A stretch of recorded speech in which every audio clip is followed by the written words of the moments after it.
Cimarron Drive.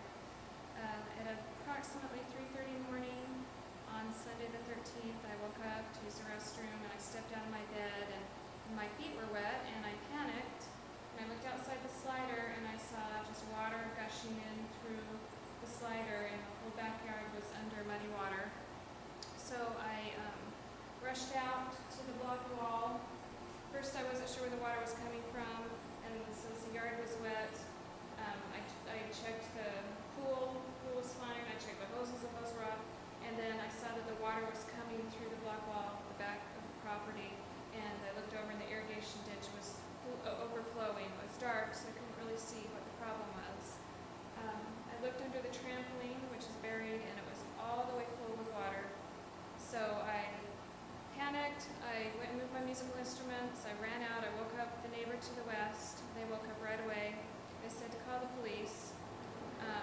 So I called 911 and the Washington County firefighters showed up about 10 minutes later. Tried to wake up the neighbors to the east and I couldn't wake them up. The firefighters showed up and they had some big pumps and they worked on pumping the water. I just think they were here, it's hard for me to remember, at least until 6 or so in the morning. And there was 2 crews of firefighters. But as you can see, when I walked out to wake up the neighbors, I could see there was so much water that it was rushing all the way down the east side yard, under the block wall, and out into the front yard with mud. So if you look through the east side of the house, the water was coming through the back and the side. So all of this area where the master bath and the main bath and the second bedroom were getting water from that direction. So, I don't know if you want me to, you kind of already did it all. Okay. Alright, so this is the second bedroom, which is on the east side of the house. Had water coming in from the side. The red dots indicate the water levels in the drywall. So you can see it was different in different parts of the home. Or under the stairs. And they left the carpet under the stairs. I don't know if you want to come around.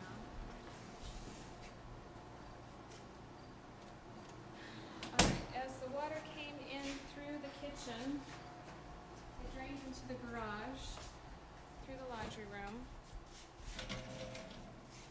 and it went underneath the wall, up through the entryway to the front door.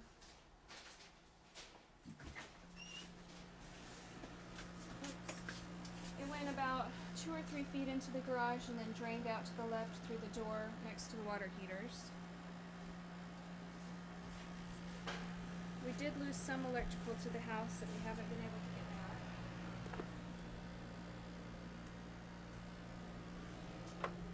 Side.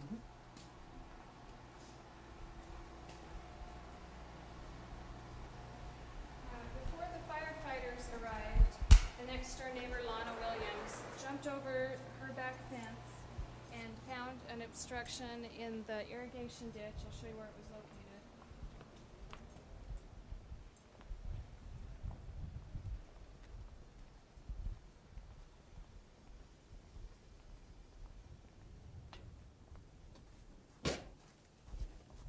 Right there where the narrowing of the irrigation ditch is, there was a bunch of debris that was obstructed, causing it to overflow. 2 days before, the farmer had harvested the field and burned the field down.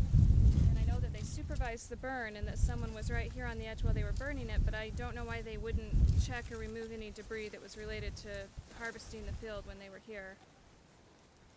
So you can see how muddy the turf is.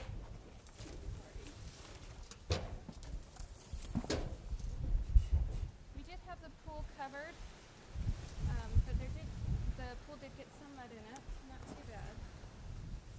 But this is the primary area where the ditch was overflowing into the yard. And most of it accumulated under the play set and then went down around to the back of the house. Oh, I think he might want you to. So here's the pool equipment, and it was under a lot of muddy water. It tripped the breaker. I think that my husband was able to get it back on, but I don't know if any of the pool equipment is damaged. Also, there was some water that went into this into the pool house, and the pool house doesn't appear to be damaged, but it smells like irrigation water.